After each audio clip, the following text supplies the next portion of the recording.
And tested samples.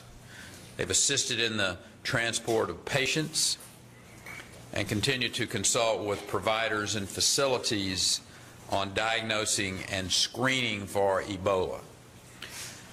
The Texas Commission on Environmental Quality has been actively involved in the handling and disposing of the waste that's been generated by all three patients, including the cleaning and decontamination of those residents. Yesterday I spoke with President Obama. Among other matters, I asked him, as a stopgap measure, to fast-track CDC acknowledgement of the next-level facilities that are better prepared to deal with diseases like Ebola. This will let people know that there will be a place to go if they get sick in Texas. Over the past few days, 2 additional positive tests, both involving caregivers to Mr. Duncan, reminded us just how dangerous this virus truly is. Both women are currently being treated at other facilities around the country, and they each have certainly our thoughts and our prayers, as do their family. Throughout this process, caregivers across North Texas have demonstrated courage and determination in treating Mr. Duncan, and it's certainly important that we remember their efforts in this face of this great adversity. We must admit, along the way, we have seen ample opportunity for improvement, from the CDC all the way to the hospital. It's indefensible that one of Mr. Duncan's nurses was allowed to fly from Ohio to Dallas after she said that she had a low-grade fever. DSHS has in fact been asked by the CDC to monitor the 79 people in Texas who were on that plane with her. The 8 individuals that were in closest proximity to her, within 3 feet, are under active monitoring with 2 temperature checks a day, including once face-to-face with our healthcare workers. The others are being monitored by phone. And that case brings up a good point. Air travel is, in fact, how this disease crosses borders, and it's certainly how it got to Texas in the first place. Based on recent and ongoing developments, I believe it is the right policy to ban air travel from countries that have been hit hardest by the Ebola outbreak. Certainly, there should be an exception for aid workers so that they continue their important work fighting this disease. Again, we have seen on many occasions that things need to be improved in this process. Considering this was the first time that Ebola has been diagnosed on American shores, it's perhaps understandable that mistakes were made, but it's also unacceptable. And to that end, 11 days ago, I issued an executive order creating the Texas Task Force on Infectious Disease Preparedness and Response. Today, they submitted a preliminary group of recommendations for our future preparedness.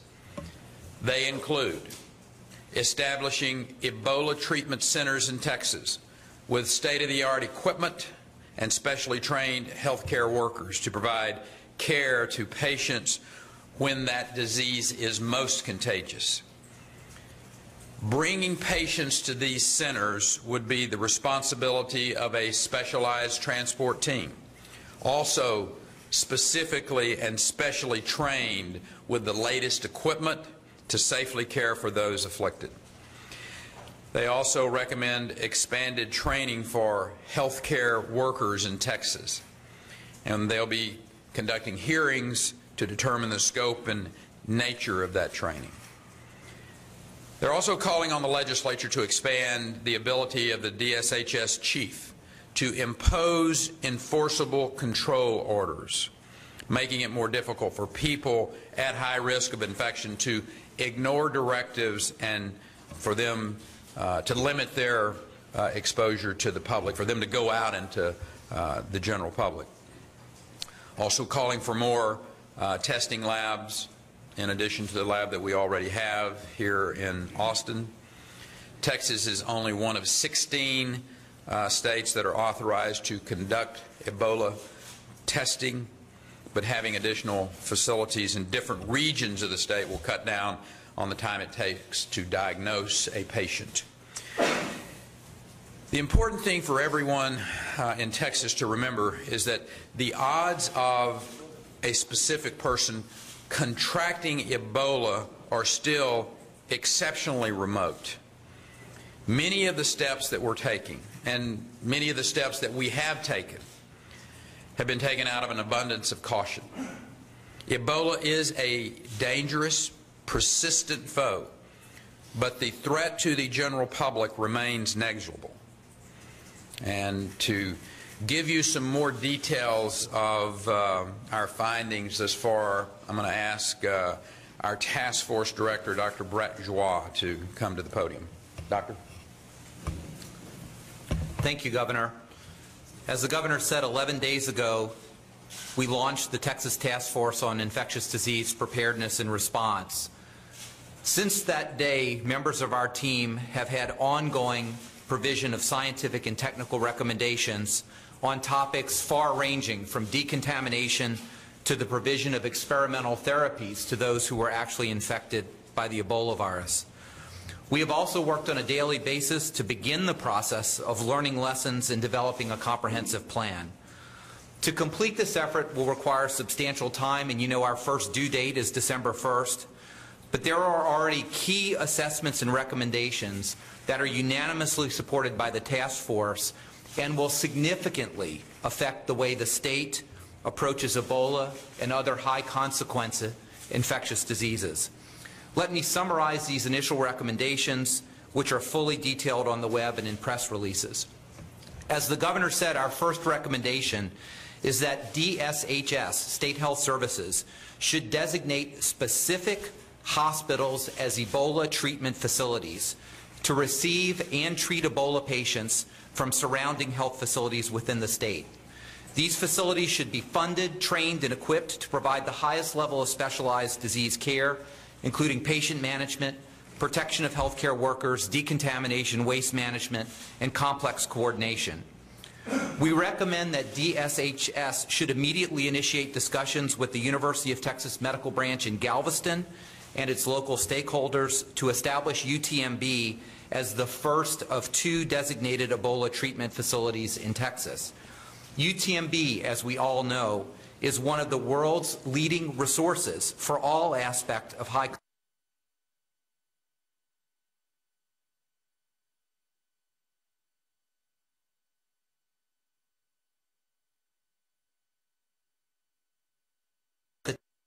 recommend healthcare providers should have the knowledge, training, and capability to identify a patient at risk for Ebola, to know whom to call for immediate assistance, and third, to implement the appropriate procedures to prevent additional exposures until the patient is transferred. To accomplish this, the task force recommends an array of training programs to educate a broad range of healthcare professionals and responders. We also recommend that state licensing boards implement an ongoing requirement for continuing education on identification and initial isolation of such patients. And as the Governor said, we'll be holding a hearing on October 23rd to receive additional input on education and training needs from diverse healthcare and emergency response communities. Recommendation 3 remedies a specific legal issue to minimize the potential exposure of additional individuals to Ebola. Specifically, the legislature should empower the Commissioner of Health and Human Services to issue a control order that is immediately enforceable by law enforcement to assure compliance with restrictions on movement and travel of high-risk specific individuals. And finally, Texas should take all necessary steps to establish at least 2 additional regional centers to perform Ebola diagnostic assays. As the governor said, we are one of only 16 states authorized to conduct Ebola testing through our laboratory in Austin, to which all Ebola diagnostic samples must be transported. Given the size of the state and our population, it is critical for rapid diagnosis and assessment that the state develop additional laboratory capacity for the diagnosis of Ebola and other diseases. In the upcoming few weeks, the task force will be working diligently on a number of additional issues before our December 1st deadline. These include healthcare worker protection, especially given the higher levels of intensive care utilized in the U.S. compared to field hospitals in Africa. We also will be looking at organization and implementation of command and control, including integration of local, state, and federal resources, and a number of other issues as we continue to work with public health and the healthcare teams directly. We thank you again for your support.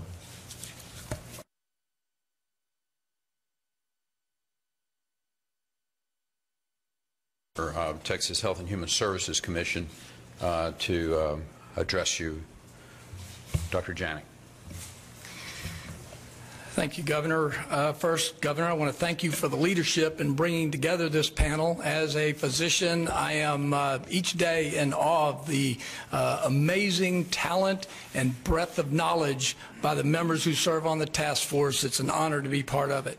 I also want to thank the Department of State Health Services, led by Dr. Lakey, one of our agencies, for the amazing work that they've done. Dr. Lakey has been on the ground in Dallas since Mr. Duncan was first diagnosed. And since that time, almost without break, he has been there nonstop, coordinating many efforts, working with state and county officials to make sure that this outbreak does not get any further than it is. With the 3 cases that we've had so far, each one becomes even more critical that we monitor those folks who may have had some exposure to the virus. We know that meticulous contact tracing is the key to stopping any infectious disease outbreak, especially those with Ebola and some of the hemorrhagic fevers. It's worked in Nigeria, and it will work here. We have epidemiologists on the ground in Dallas helping with contact tracing. This is the most important aspect because it prevents the spread of the disease to begin with. It includes those healthcare workers who took direct contact care of Mr. Duncan, as well as peripheral contacts. So out of an abundance of caution, we're catching those that are not just direct contact with Mr. Duncan. Our staff have helped to arrange transport of patients to hospital outside of Texas, coordination with other counties, and very importantly, the proper disposal of medical waste. As we have pointed out, we're proud of the resources that we have in Texas, from the state lab that can serve as a diagnostic point to the many great facilities that are able to care for patients. The task force recommendation that we establish regional centers of excellence to concentrate that ability for not just the best minds, but the best training, the over and over repetitive training necessary to protect other folks from being exposed. Again, I want to thank the governor and the other task force members. Since this task force was created by the governor, most of us have dropped just about everything else going on in our professional lives to focus on this. We've got the right guy that sent us into the battle. We've got the right fella in Dr. Jawad leading it. And I hope you will take time to look at the credentials of the people who serve on the task force. It is quite amazing. Thank you. Thank you, Kyle. Brett, thank you. And you and Nim, thank you both for being here too and the work that you've been doing. With that, let us open it up to any questions that you all may have for myself or for any of the participants. Yes, sir, in the back. Governor Perry, one of those people that I understand is being closely monitored is a healthcare worker who was at Dallas Presbyterian who's now on a cruise ship. What is the state's response to that regarding quarantining that person? Yeah. And as far as banning travel from other countries, are you recommending that we ban travel for Americans to other countries? I mean, there are Texans to other countries. I mean, it seems like several cases here. Yes, sir. The President and I talked about this yesterday. Each state has its own statutes, appropriately so, that give authority to governors or not, relative to being able to direct, for instance, one of the things that we learned with every disaster that occurs, and I will assure you that every time there has been a either natural or man-made disaster in this state, we have learned from it. We've gotten better at it. Whether it was Katrina with this mass influx of people coming into the state, or then those people being dislocated north with another storm that came into the southeastern part of Texas. Every one of these events. But one of the things that we discovered was the governor of the state of Texas does not have the authority to mandate evacuation, nor does the governor of the state of Texas have the authority to ban travel. So we have some intermediary ways to deal with that, but they don't have the weight of law. And one of the things that I've asked the President to consider doing, he does have the authority to put a no-fly list that the airlines then respect. And that is an option that I ask him to consider, to clearly send the message. You know, it defies common sense from my perspective that someone who has been in close proximity or have treated these patients, that they would go out and expose other people possibly to this, that they would travel out of state, that they would go on a cruise. But again, every one of these events we learn from, and we get better. Again, it gets back to lessons learned in these processes. So Dr. Lakey has put orders into place to restrict individuals, but those do not stop an individual. There is no ability legally until they break that order. And at that particular point in time, the legal system can come into place. I would suggest to you that's one of the things that the legislature is going to address as we go forward. In this specific time frame, you're not going to be able to get something done to address that, and that is the reason that I asked the President to consider his authority to be able to put people on no-fly, no-travel lists so that we can limit that type of exposure. Governor, based upon the incidents with the cruise ship and the plane, should all of the healthcare workers that had contact with Mr. Duncan be ordered to stay, not travel? We could make that decision. Well, again, I'm going to leave that to Dr. Lakey and the experts who know the proximity. Just like on the airplane, we had 8 people that were in close proximity. Again, I think it's very important for those of you in the media and for those of us in public to express what is reality, not what's rumor, not what's someone heard from a second source, but the facts of how this disease is, in fact, contracted. And it's important to note and to reiterate the difficulty for that to happen. But with that said, we need to be verging outside of just caution to make sure that the people of this state, of this country, are in fact as protected as they can be and as reasonable people would expect them to conduct their activities. Christy.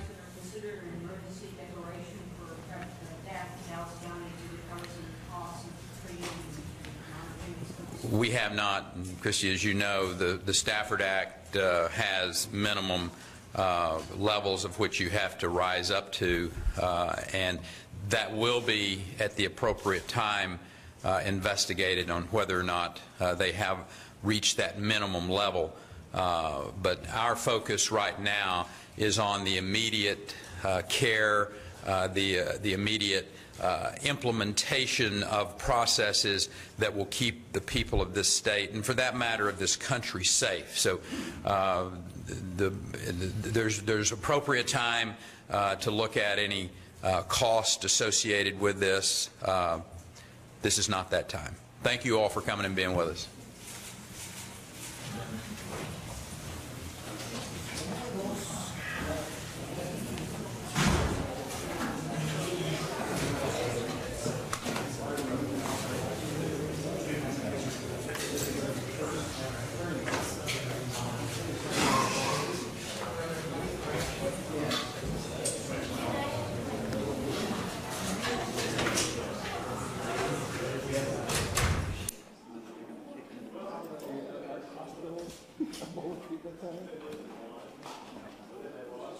They're not? What a hospital? They do the same data, right? Huh? It's not like the surgeon would take data. Yeah, well, self-promotion is always grand.